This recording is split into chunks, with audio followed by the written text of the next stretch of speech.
more health than your average trooper, they're also able to pop that combat shield, try to push into areas. So you can see those guys as pushers or defenders in some areas.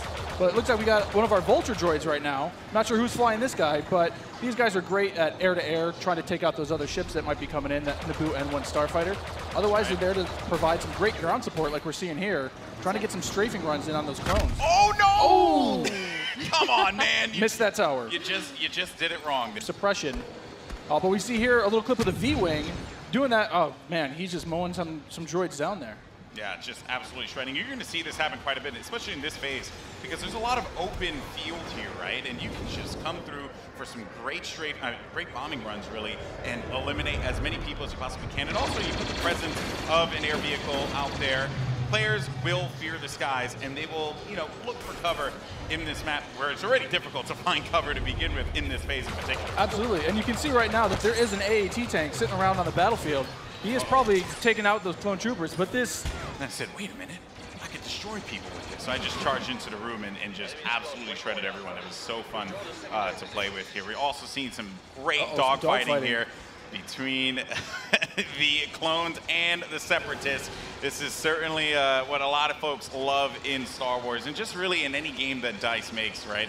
They just always do a good job with the air combat. He's really trying to track him down. It fired a lot slower, but you can get some great shots with it. And then there's also this nice, compact SMG style blaster that really shreds through people in close range. I was, using a little. I mean, we want to give you a little bit more weapon variety this time around, Yeah. Also, some AAT tank action, Harry action. Uh-oh, we didn't get to see this one before. Finally, we haven't. Some ATRTs, yes. So these are great for taking out those AATs. So these guys are a little quick. They have an ion charge ability. That way they'll be able to do a little bit more extra damage against the tank should they see it.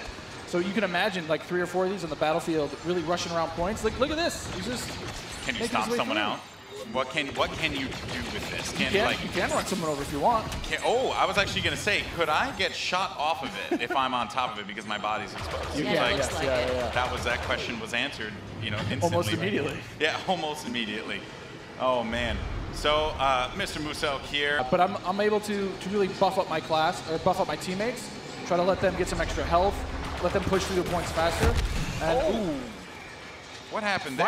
Finally some good dogfighting going in there. Okay, so all right. And one Starfighter. What's great about some of these Starfighters is these are accessed through our new battle point system. So instead of finding a pickup token on the map like we used to in the last game, you're now able to, depending on how well you do, whether it's an open space, you have time for this air combat, there's some vehicle gameplay, but once we get inside, it's going to be a different story. That's right. Things are definitely getting to heat up. And what is this happening, right? This is a lock-on just trying to shake him out? Yep.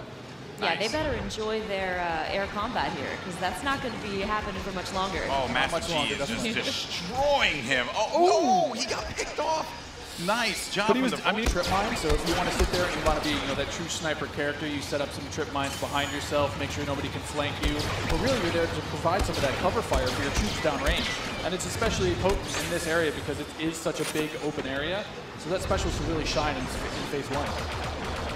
More bombing runs here and just absolutely tearing them up. I have to say, man, Musel is... They really help push, when those heavies are trying to drive towards a point, you got your officers behind you, giving you some extra health, making sure that you're still able to complete that push.